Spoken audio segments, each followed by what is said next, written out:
frappé en réitérant ses propos sur les chambres à gaz. Détail de l'histoire, je les maintiens parce que je crois que c'est la vérité, a-t-il dit sur RMC cette semaine, où il était interrogé par Jean-Jacques Bourdin, provoquant illico la colère de sa fille, qui a aussitôt pris ses distances. La guerre est relancée dans le clan. Comment interpréter, Catherine, cette récidive?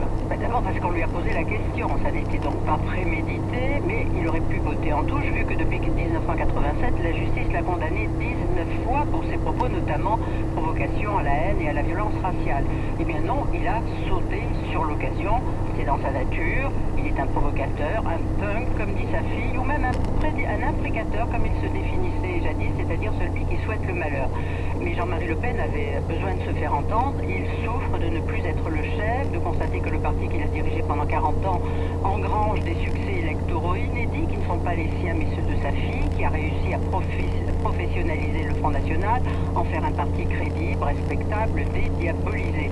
Alors Jean-Marie Le Pen laisse entendre, au contraire, que le parti n'a pas tant changé que cela, que le détail demeure un marqueur idéologique, qu'il y a dans son sein quelques gaullistes, certes, mais aussi des anciens pétainistes. Les militants, surtout les plus âgés, mais les plus jeunes aussi, aiment Jean-Marie Le Pen, donc ça veut dire qu'il est indéboulonnable. Oui, et Jean-Marie Le Pen, on le rappelle, est toujours président d'honneur du FN.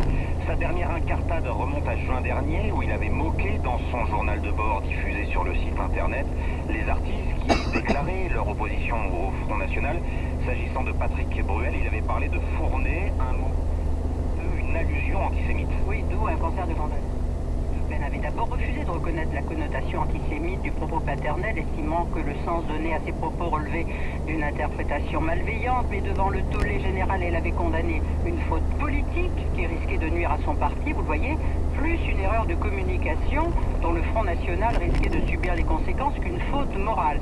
Mais il n'empêche, ce mot avait failli briser net sa relation avec sa fille, le mener au bord de l'exclusion du parti. Son blog avait été exfiltré du site pour montrer que ses propos n'engageaient que lui et non pas le parti. Une brouille durable entre le père et la fille s'était instaurée, mais elle était définitive. Mais il faut le souligner, en juin, Jean-Marie Le Pen avait choisi de faire le buzz 8 jours après le score historique